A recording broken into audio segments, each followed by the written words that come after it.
അസ്സലാമു അലൈക്കും. റമളാൻ മാസത്തിലെ രണ്ടാമത്തെ നോമ്പ് തുറയിലേക്ക് എല്ലാവർക്കും സ്വാഗതം. അപ്പോൾ നോമ്പ് തുറ മാത്രമല്ല കേട്ടോ, നമ്മുടെ ആ ദിവസം നോമ്പ് തുറയ്ക്ക് വേണ്ടി തയ്യാറാക്കുന്ന വിഭവങ്ങളും എല്ലാം ഇതിൽ കാണിക്കുന്നുണ്ട് കേട്ടോ. അപ്പോൾ പതിവ് പോലെ തന്നെ വീഡിയോ ആദ്യമായി കാണുന്നവരാണെങ്കിൽ, അതുപോലെ എൻ്റെ വീഡിയോ നിങ്ങൾക്ക് ഇഷ്ടമാവുകയാണെങ്കിൽ സബ്സ്ക്രൈബ് ചെയ്യുക, ലൈക്ക് ചെയ്യുക, അതുപോലെ ബെൽ ബട്ടണൊക്കെ അമർത്തി വയ്ക്കാനും ഓൾ പ്രസ് ചെയ്ത് വെക്കാനൊന്നും മറക്കാതിരിക്കുക.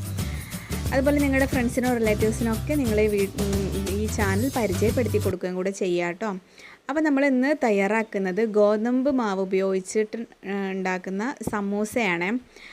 ഒറിജിനൽ നമ്മുടെ കടയിൽ നിന്നൊക്കെ വാങ്ങിക്കുന്ന ആ ഒരു ഷീറ്റ്, അതുപോലെയുള്ള ഷീറ്റ് ഗോതമ്പ് മാവിൽ തയ്യാറാക്കുന്നതാണ് ഞാൻ കാണിക്കുന്നത് കേട്ടോ. അപ്പോൾ അതിന് വേണ്ടിയിട്ട് ആദ്യം റേഷൻ കടയിൽ നിന്ന് കിട്ടിയിട്ടുള്ള ഗോതമ്പ് പൊടി, ഏത് പൊടിയാലും കുഴപ്പമില്ല. അപ്പോൾ ഇവിടെ ആ പൊടി ബാക്കി ഇരിപ്പുണ്ട്. അപ്പോൾ ഏതായാലും നോമ്പ് നമ്മൾ ചപ്പാത്തിയൊന്നും കഴിക്കൂലല്ലോ, അപ്പോൾ അത് വെച്ചിട്ട് ഉണ്ടാക്കാമെന്ന് വിചാരിച്ചു. അപ്പോൾ അതിലേക്ക് ഞാൻ തിളച്ച വെള്ളമാണ് കേട്ടോ ഒഴിക്കുന്നത്. പച്ചവെള്ളത്തിൽ ഉണ്ടാക്കിയ എനിക്ക് തോന്നുന്നു അത്ര തന്നെ പരന്ന് വരില്ല. അപ്പോൾ എനിക്ക് തോന്നി ചുടുവെള്ളം തന്നെ. ഞാൻ എല്ലാ ഇതിലും ചപ്പാത്തി ഉണ്ടാക്കുന്നതൊക്കെ ചുടുവെള്ളത്തിൽ തന്നെയാണ് കേട്ടോ.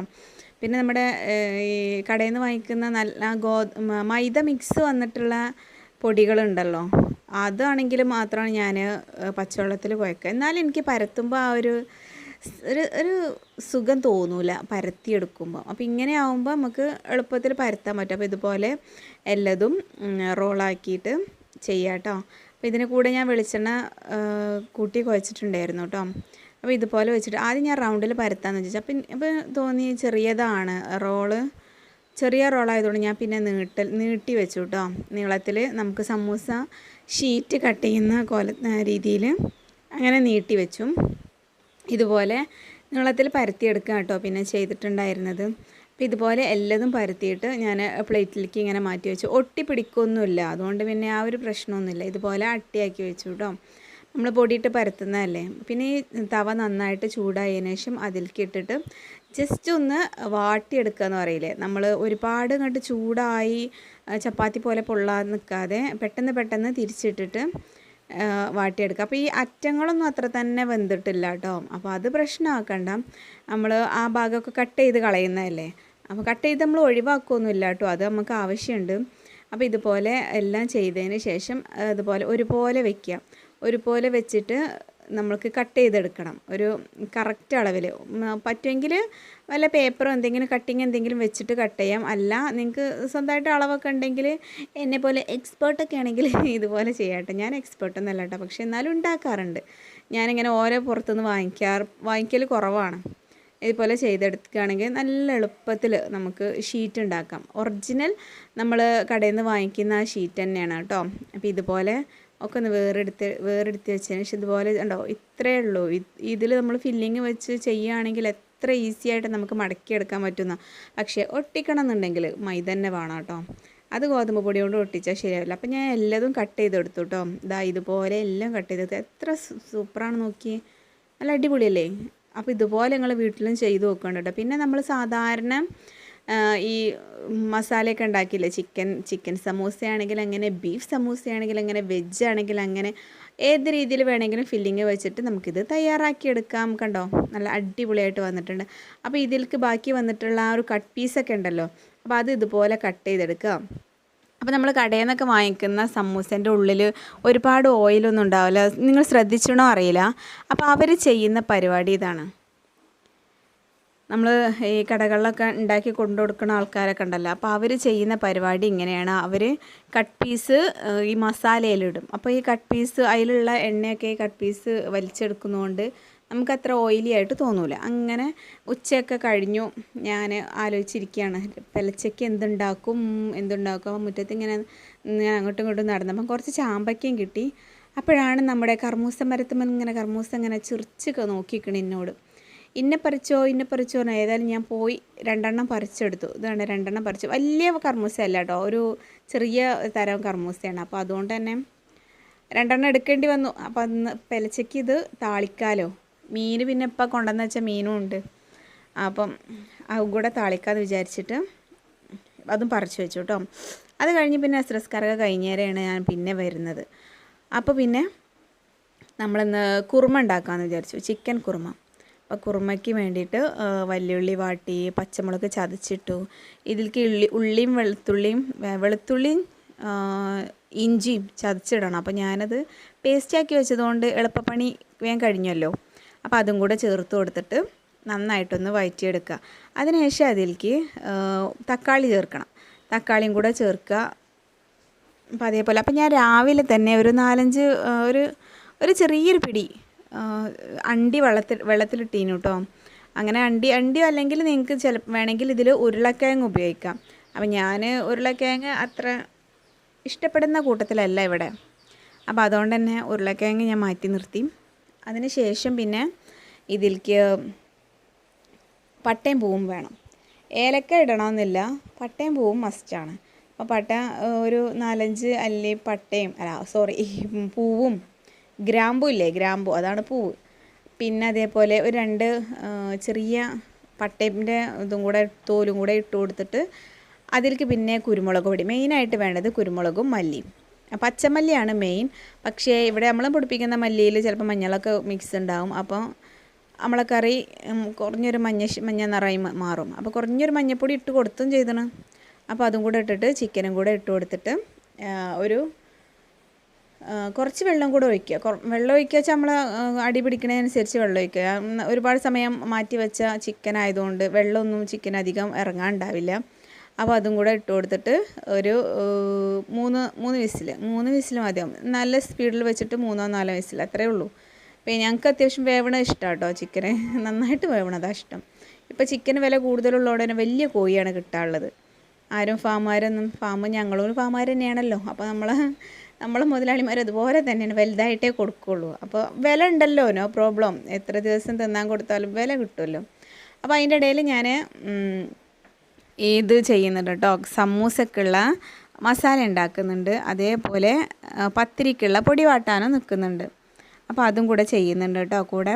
അപ്പോൾ സമൂസയ്ക്ക് ഉള്ളി വാട്ടിയതിന് ശേഷം അതിലേക്ക് പച്ചമുളക്, പറ്റുമെങ്കിൽ ഇഞ്ചി ചെറുതായിട്ട് നുറുക്കിയതും കൂടെ ഇട്ട് കൊടുക്കാം കേട്ടോ. അപ്പോൾ ഞാൻ ചതച്ചതുള്ളതുകൊണ്ട് ഞാൻ അത്ര നിർബന്ധം പിടിച്ചില്ല. അപ്പോൾ കറിവേപ്പില മസ്റ്റാണ് കേട്ടോ, നല്ല രസമാണ്. അതുപോലെ തന്നെ മല്ലിച്ചപ്പും കൂടെ ഇട്ട് കൊടുക്കുകയാണെങ്കിൽ നല്ലൊരു ഫ്ലേവറായിരിക്കും. അതിനുശേഷം പിന്നെ അതിലേക്കുള്ള മസാലപ്പൊടികൾ, കുറച്ച് മുളക് പൊടി, കുറച്ച് മഞ്ഞൾപ്പൊടി, അതുപോലെ ഒരു നുള്ള് ഗരം മസാല, കുറച്ച് മല്ലിപ്പൊടിയും കൂടെ ഇട്ട് കൊടുക്കുക. പിന്നെ കുറച്ച് കുരുമുളക് പൊടി. ഞാനെന്താ വെച്ചാൽ കുട്ടികൾക്കും കൂടി കഴിക്കാനുള്ളതല്ലേ, അപ്പോൾ അതുകൊണ്ടാണ് അധികമായിട്ട് മുളക് ചേർക്കാറുന്നത്.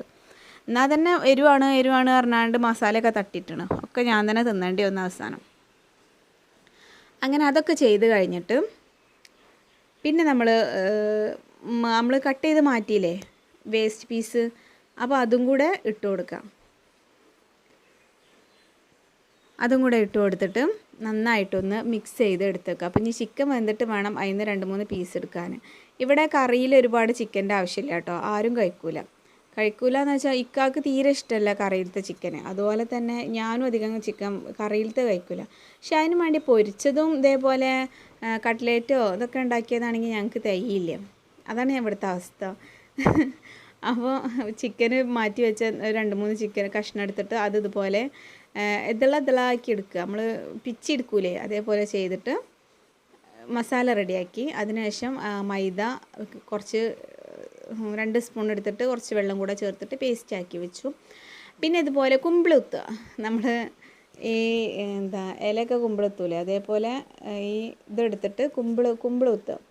എന്നിട്ട് അതിൽ മസാല നല്ല ടൈറ്റാക്കി വെച്ചോളൂ കേട്ടോ. നമ്മൾ കീറൊന്നുമില്ല, നമ്മളെ ഇത് ഷീറ്റ് അത്ര പെട്ടെന്ന് കീറിപ്പോകുന്ന പരുവൊന്നുമല്ല, തൊട്ടാവാടിയൊന്നുമല്ല. അത്യാവശ്യം നല്ല അടിപൊളി ഷീറ്റാണ് നമ്മളത്.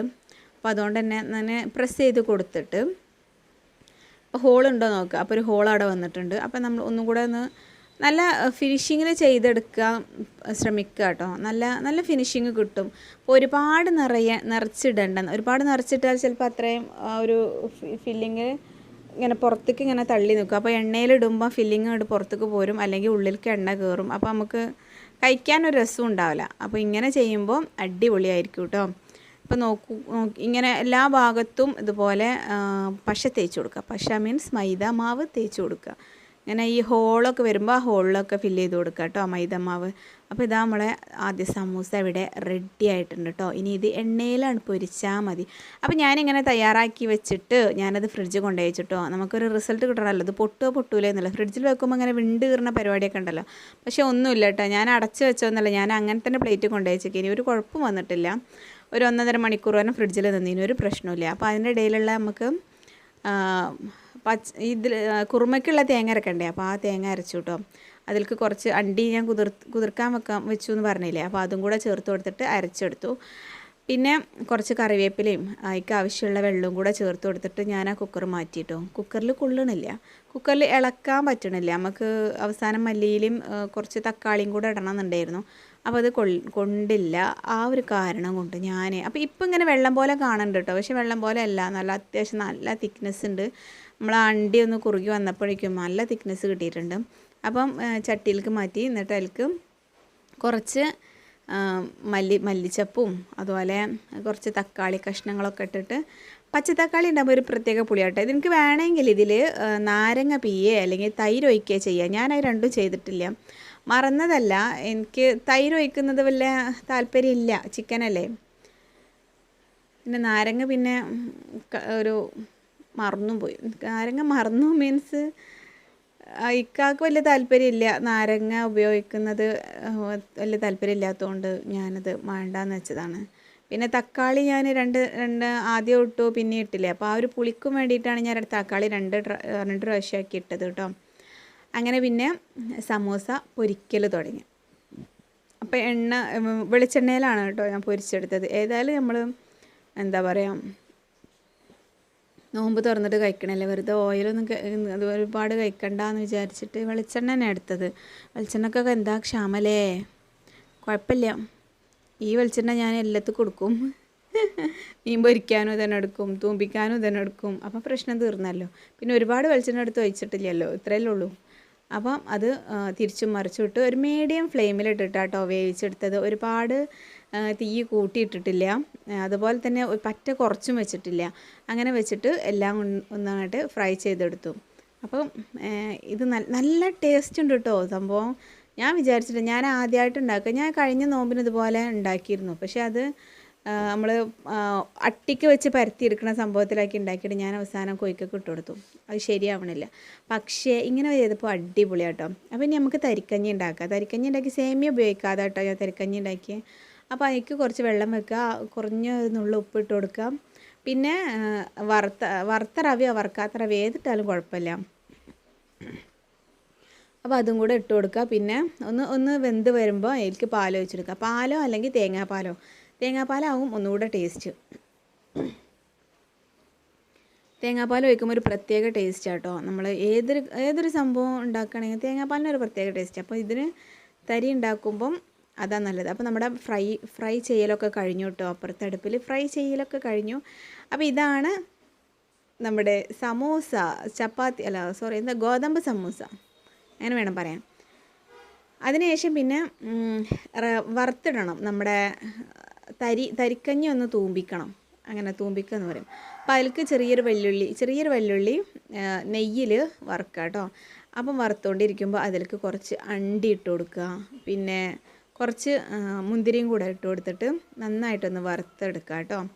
അപ്പം ഇത് ഉള്ളി നല്ലോണം ആവാൻ നിൽക്കരുത്, അണ്ടി ഇടാൻ കരിഞ്ഞു പോവും. അപ്പോൾ ഉള്ളി ഒരു വിധമായി. ഞാനിട്ട് ശ്രദ്ധിച്ചില്ല. ഞാൻ സമൂസേൻ്റെ ചൊറുക്കണ്ട് നിന്ന് പറഞ്ഞാൽ മതി, അതാ സത്യം. സമൂസേൻ്റെ ചൊറുക്കണ്ടെന്നാണ്ട് അണ്ടി ഇടാൻ മറന്നുപോയി. ഏതായാലും കുഴപ്പമൊന്നുമില്ല, ഒരുപാട് കരിയാൻ നിൽക്കാതെ ഞാൻ എല്ലാം ചെയ്തു കേട്ടോ.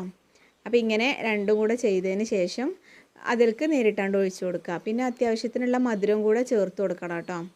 നമ്മൾ മധുരം കഴിക്കാത്തവരാണെങ്കിൽ മാറ്റി വെച്ചിട്ട് ചെയ്ത് കൊടുക്കുക. അപ്പോൾ മധുരത്തിന് ഇവിടെ കുഴപ്പമില്ല, ഇപ്പാക്കാണ് കുഴപ്പമുള്ളത്. അപ്പം ഇപ്പം നോമ്പ് തുറക്കാൻ അവർ പറമ്പ് തന്നെയാവും. അപ്പം രാത്രിയാണ് വരിക, അപ്പോൾ അത്താഴത്തിനേ അവരുണ്ടാവുള്ളൂ. കുഴപ്പമൊന്നുമില്ല. അപ്പം നോമ്പ് തുറക്കുന്ന സമയത്ത് ഞങ്ങൾ മാത്രമേ ഉണ്ടാവുള്ളൂ കേട്ടോ. അപ്പോൾ അതും കൂടെ ചെയ്തു, ആവശ്യത്തിന് മധുരം കൂടെ ചേർത്ത് കൊടുത്തു. അപ്പോഴേക്കും ഒരു വിധമായിട്ട് സമയമൊക്കെ 6 മണിയൊക്കെ കഴിഞ്ഞു, 6:30 ആവാറായിട്ടുണ്ട്. അപ്പോഴാണ് ഫ്രിഡ്ജ് തുറന്നു കുറച്ച് ഒരു ചെറിയൊരു വത്തക്കേൻ്റെ പീസ് കണ്ടു. അപ്പോൾ അത് കട്ട് ചെയ്തു. അത് പിന്നെ കാരക്ക എടുത്തു. പിന്നെ നമ്മൾ പറഞ്ഞില്ലേ പുറത്തിറങ്ങിയപ്പം കുറച്ച് ചാമ്പക്ക കിട്ടിയിരുന്നു. അത് ജ്യൂസ് അടിക്കാമെന്ന് വിചാരിച്ചാണ്ട് ഇതുപോലെ ആക്കി വെച്ചതേനു. പക്ഷേങ്കിൽ അത് എനിക്ക് തോന്നുന്നു ജ്യൂസ് അടിച്ചാൽ ഇക്ക പറഞ്ഞു ജ്യൂസ് വേണ്ടെന്ന് ഒന്ന് തരി മതിയെന്ന് പറഞ്ഞു. അപ്പം അത് അങ്ങനെ വെച്ചു, അങ്ങനെ കഴിക്കാമല്ലോ. അപ്പം എല്ലാം കൂടെ ടേബിൾ മേൽ നിരത്തി വെക്കുകയാണ് കേട്ടോ. അപ്പോൾ ഇന്നത്തെ നോമ്പുതുറ വിഭവങ്ങൾ ഇതൊക്കെയാണ്. പത്തിരി എനിക്കിഷ്ടമാണ്. പത്തിരി നോമ്പ് തുറക്കുമ്പോൾ അത് ഉണ്ടാക്കാൻ ഇത്തിരി ബുദ്ധിമുട്ടുണ്ടാവുള്ളൂ. പക്ഷേ നോമ്പ് തുറന്ന് അത് കഴിച്ചാൽ നല്ലൊരു സമാധാനം മനസ്സിക്ക്. പോരാത്തതിന് പിറ്റേന്ന് കുട്ടികൾക്ക് മര്യാദയ്ക്ക് കൊടുക്കും ചെയ്യാമല്ലോ.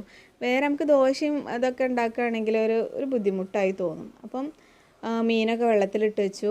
നോമ്പ് തുറന്ന് കഴിഞ്ഞതിന് ശേഷം കേട്ടോ മീനൊക്കെ വെള്ളത്തിലിട്ട് വെച്ചത്. അപ്പോൾ ഇത്രയൊക്കെയുള്ളൂ ഇന്നത്തെ വീഡിയോ. വീഡിയോ ഇഷ്ടമായാൽ ലൈക്ക് ചെയ്യുക, ഷെയർ ചെയ്യുക, സബ്സ്ക്രൈബ് ചെയ്യുക. പുതിയൊരു വീഡിയോയുമായിട്ട് ഞാൻ നാളെ വരാം ഇൻഷാ അല്ലാഹ്.